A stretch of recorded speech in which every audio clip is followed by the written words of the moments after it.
J'accompagne mon fils Gabin qui a 25 ans. Je l'accompagne environ depuis 8 ans où s'est déclarée sa pathologie. Pendant des années, on n'a pas su ce que c'était vraiment. Il n'y avait pas de diagnostic précis de poser. Mais aujourd'hui, on sait qu'il souffre de troubles de schizophrénie. L'aider, c'est déjà gérer toute la partie administrative, qui est un très gros boulot. C'est aussi arriver chez lui et découvrir que c'est Tchernobyl à peu près toutes les semaines. Et donc l'aider à faire son ménage, un ménage intensif.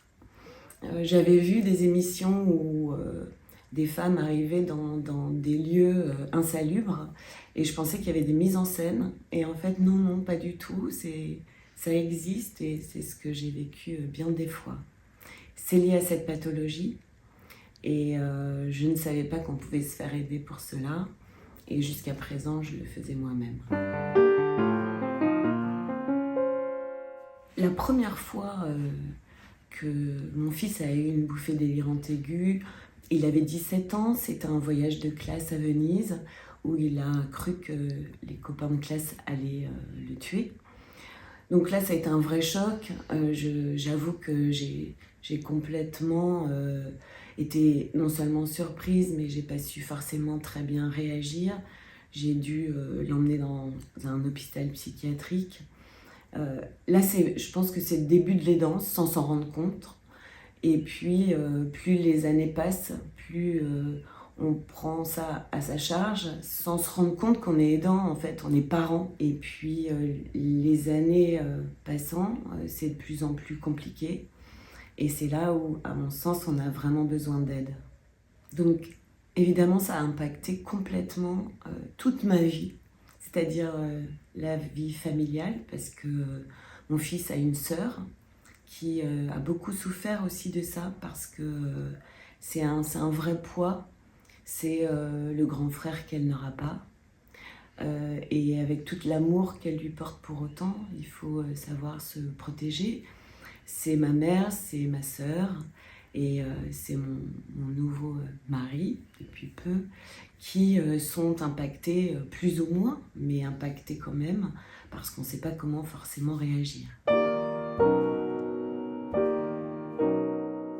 J'avoue qu'il y a un moment où je me suis dit que je ne pouvais plus être aidante et travailler chez PSA à l'époque parce que j'avais un job à responsabilité et que c'était trop dur de bien faire mon job et de gérer la charge mentale que j'avais par ailleurs avec mon fils.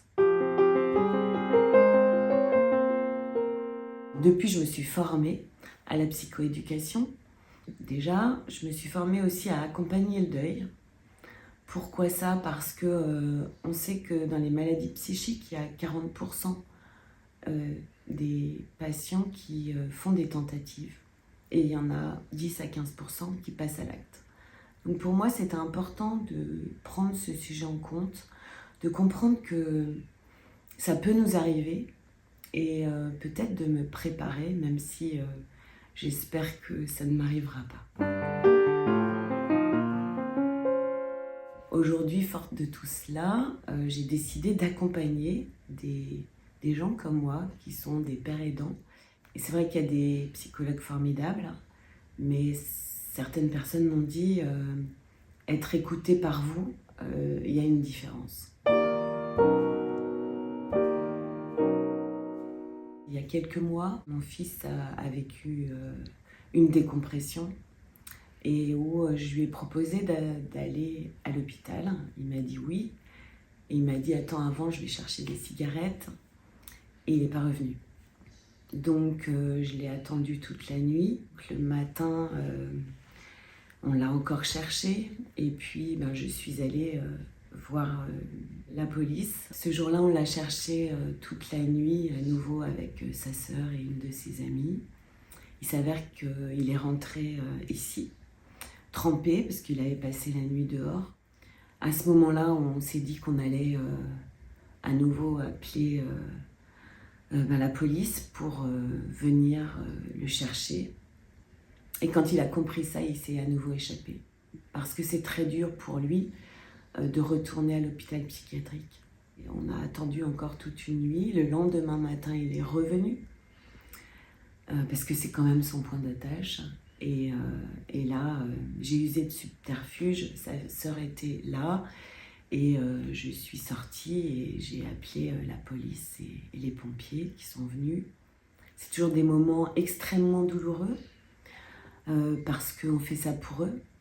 Et c'est très compliqué d'hospitaliser quelqu'un sous contrainte, même si on sait que c'est pour leur bien.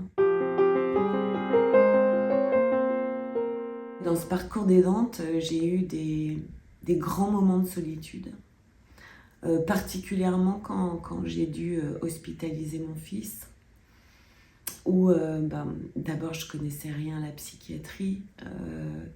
Je trouvais hyper violent le monde de la psychiatrie, de l'hôpital psychiatrique. Là, on se sent très seul quand on rentre. On se sent très seul parce que on sait que le proche, il est mal. Voilà, il est mal. Et vous voyez, ça me fait encore une émotion très forte parce que ces moments-là, moi, c'est arrivé 6 fois. On laisse son petit quand même dans des endroits terriblement difficiles. Et à ce moment-là, on se sent très seul. J'ai pris soin de moi. Et c'est ce que j'ai envie aussi de transmettre aux personnes que j'aide, parce que on ne peut pas bien aider l'autre si on ne s'aide pas soi-même. Et aujourd'hui, je vois beaucoup de proches aidants qui sont épuisés, qui ne dorment plus, qui mangent moins bien, qui ont des crises de larmes qui s'apparentent à une forme de dépression. Et j'ai envie de leur transmettre tout ce que j'ai appliqué pour moi, pour rester femme. J'ai rencontré mon mari il n'y a que 5 ans ou 6 ans, mais enfin en tout cas mon fils avait déjà cette pathologie. Donc j'ai vécu ma vie de femme tout en aidant mon proche.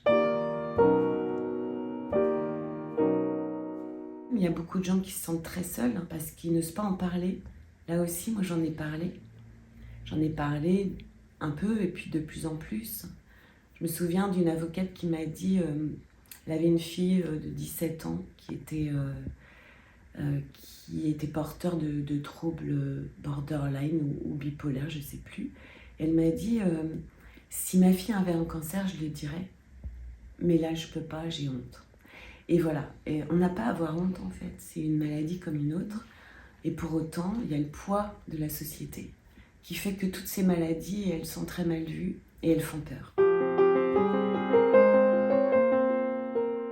J'ai été aidée par une autre aidante et cette femme est devenue une amie. Elle a 2 enfants qui sont porteurs de troubles psychiques et elle m'a beaucoup aidée. On échange régulièrement quand on a un petit down et je me souviens d'une fois où j'étais pas sur Paris, où mon fils était en crise et où elle l'a prise en charge pendant des heures, où elle a été à l'hôpital. C'est quelque chose qui est difficile à faire. Et elle a été là et elle a su trouver les mots pour l'apaiser à ce moment-là. C'est ça aussi l'aidant, c'est s'entraider entre pairs parce qu'on se comprend et que parfois on n'a pas la force de faire certaines choses, mais on peut l'avoir pour le faire pour quelqu'un d'autre.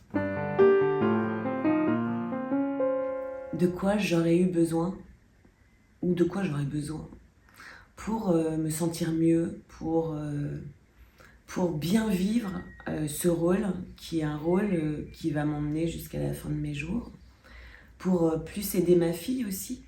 Je me suis dit, voilà, essaie de créer un programme et des séjours qui n'existent pas pour réunir des proches aidants qui vivent des situations similaires. Le but, c'est vraiment de mixer de l'échange, mais aussi de donner des clés sur des thématiques. Ça peut être la culpabilité, ça peut être la vulnérabilité, le sommeil,